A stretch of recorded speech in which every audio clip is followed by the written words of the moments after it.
اعلیٰ حضرت کا یہ دعائیہ شعر ہے: بحر شبلی شیر حق دنیا کے کتوں سے بچا، ایک کا رکھ عبد واحد بیریا کے واسطے. ہو سکتا ہے آپ نے سنا ہو.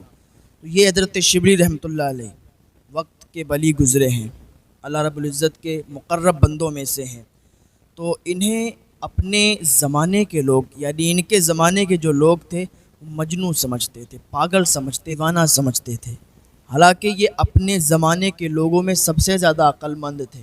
لیکن لوگوں کا کیا، کسی کو کچھ کہنے لگیں، کسی کو کچھ سمجھنے لگیں. لوگوں کو آپ سمجھ نہیں سکتے، دنیا کو آپ سمجھ نہیں سکتے. دنیا تو بس ایک دھوکہ ہے. تو یہ اپنے زمانے کے ولی گزرے ہیں. تو ایک دن یہ حضرت ابو بکر، اس ٹائم کے جید علماء میں سے ایک تھے ابو بکر جو مجاہد تھے، ان کے پاس آئے. کئی علماء کرام بیٹھے ہوئے تھے، بہت سے علماء بیٹھے ہوئے تھے. جیسے ہی یہ آئے تو حضرت ابو بکر اٹھ گئے اور اٹھ کر ان کے ماتھے پر بوسہ دے دیا. اب جتنے لوگ وہاں پر بیٹھے تھے انہوں نے سوال کر دیا: حضرت آپ کیوں اٹھ گئے؟ یہ دیوانہ انسان ہے، یہ پاگل انسان ہے، یہ تو آتا جاتا رہتا ہے.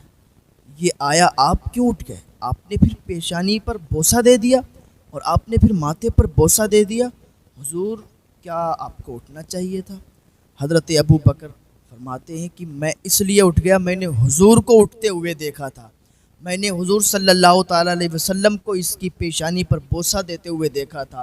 آج ہی مجھے خواب آیا اور خواب کے اندر میں نے کیا دیکھا؟ حضور صلی اللہ تعالیٰ علیہ وسلم بیٹھے ہوئے ہیں، اور جب یہ شبلی آیا تو حضور صلی اللہ تعالیٰ علیہ وسلم کھڑے ہو گئے اور اس کی پیشانی کو بوسہ دیا اور اپنے پاس بٹھا لیا.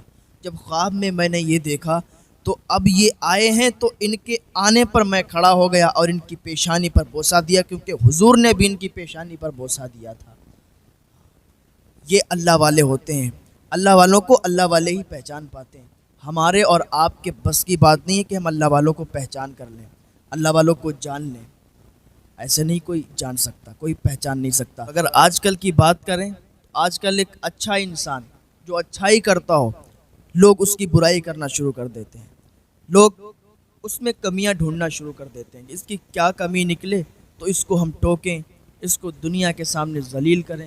لیکن وہی بات ہے، جسے اللہ رب العزت عزت عطا فرما دے اسے کوئی ذلت دے نہیں سکتا، اور جسے اللہ ذلت دے دے اسے کوئی عزت دے نہیں سکتا. قرآن شریف میں ہے: وَتُعِزُّ مَن تَشَاءُ وَتُذِلُّ مَن تَشَاءُ. وہی ہے کہ آپ کسی کے بارے میں غلط نہ سوچیں. جو انسان غلط ہے اس کو غلط کہا جائے گا، جو انسان صحیح ہے اس کو صحیح کہا جائے گا. لیکن جس میں آپ کی تحقیق نہیں ہے اس میں آپ چپ رہیں، آپ کو بولنے کی ضرورت نہیں ہے.